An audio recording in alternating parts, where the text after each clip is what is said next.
Do Barcelona fans share blame for team's current crisis? Welcome to Crazy Barca Talks, Crazy Cool.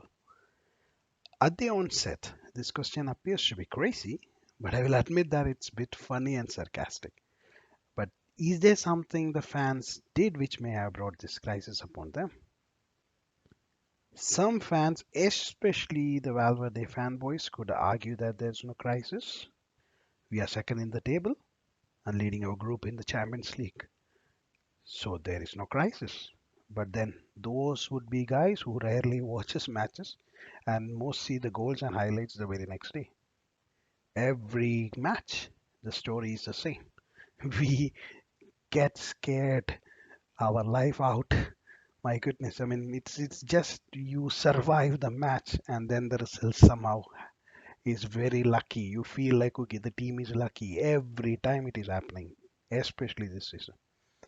The, it appears the standard has fallen so bad that even the team is worried right now. The recent reports, which is coming from the Catalan newspaper, suggest that the team is feels that they are extremely lucky that they are in the situation currently without much damage technically, because you are technically second in the league and you have kind of qualified for the Champions League.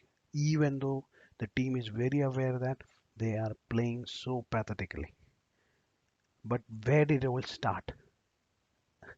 Not so long ago, when I think it was somewhere around Guardiola's last season, there was we ended up trophyless that season, I guess, and there were a set of fans who started demanding uh, more open football. I guess they were bored of this tiki-taka style of football. So they were saying like, okay, we open up more and then you move forward with much more rigor.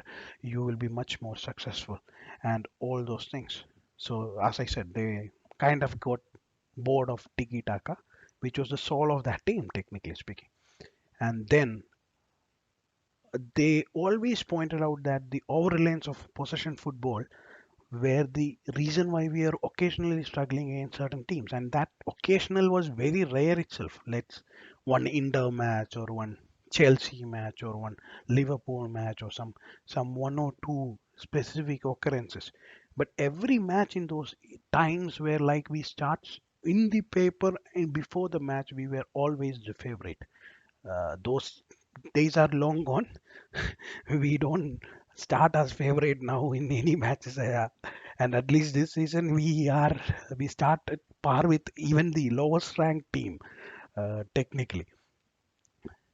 So, but coming back, since we had some occasional struggles against teams which were very organized, there were a set of fans who kept on demanding that we have to play much more open football, much more attacking football. And once Guardiola left, and we had Tito and Tata taking over one after other, and the struggles of those seasons, those demands started growing up.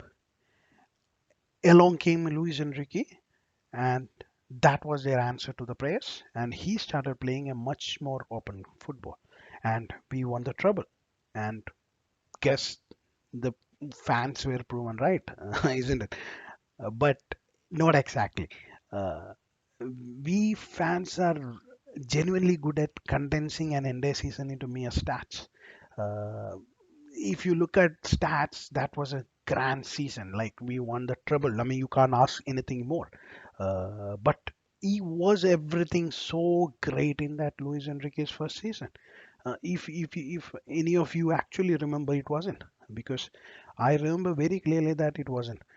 At the window break, we were in some sort of crisis. Again, we were having thoughts like, okay, we will be going one more season without any trophies. There were serious problems between the coaches and the, on one side and Messi, Neymar, and Suarez on the other side. But then that happened. That famous phone call from Xavi to Lionel Messi, giving him a mouthful and very clearly getting him back to focus. Maybe I guess only Xavi could do it. Maybe if Puyol was there, he would have done it, no question. But he would have done it on the field, not in a phone, that for sure. Uh, but that was the turning point, because if you remember, uh, up to the winter break of that season, Neymar was the better player than we felt. Neymar was overshadowing Messi, even though Messi missed a lot of time in that matches with injuries also. But after the winter break, after that phone call, specifically after that phone call, uh, we know Messi put his Superman cape back on, and everything fall back into pieces, and everything was perfect. I mean, as they said, the rest is history. We won the treble, but largely because of one guy, and that is Messi. And to be honest, nothing much have changed right now because we are totally dependent on Messi. If this team is going to do something in the league or Champions League, it will be up to Lionel Messi. From there on, it was quite a downhill journey. It appears that those fans who were demanding for open football, I mean, God has heard them and they have been fully granted. Right now, we play the most open football, I guess. It's the game is wide open from the word go. Every time any team runs on the wings against us, it's a golden chance for them. So it is open on both sides. There is no control. There is no possession. We hardly reaches 50-55 percentage possession, but something which we can't even think about. Maybe 5 years back. I mean, like 5 years back, we were thinking like, oh, anything below 60 percentage, oh, we were struggling to control the match. Now it is like anything above 52 is very, very, very good. That kind of scenario we are in right now. And now those who actually demanded for open football is asking for much more control, much more possession, much more control in midfield. Quite strange itself because you can't get everything together.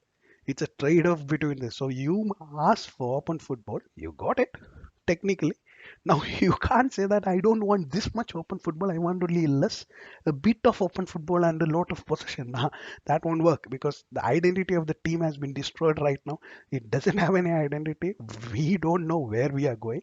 So, like the saying goes, be careful for what you wish for because you might get it all, and you got it all this time. Thanks for listening. Crazy Basa Talks. Crazy Talks, Crazy Cool.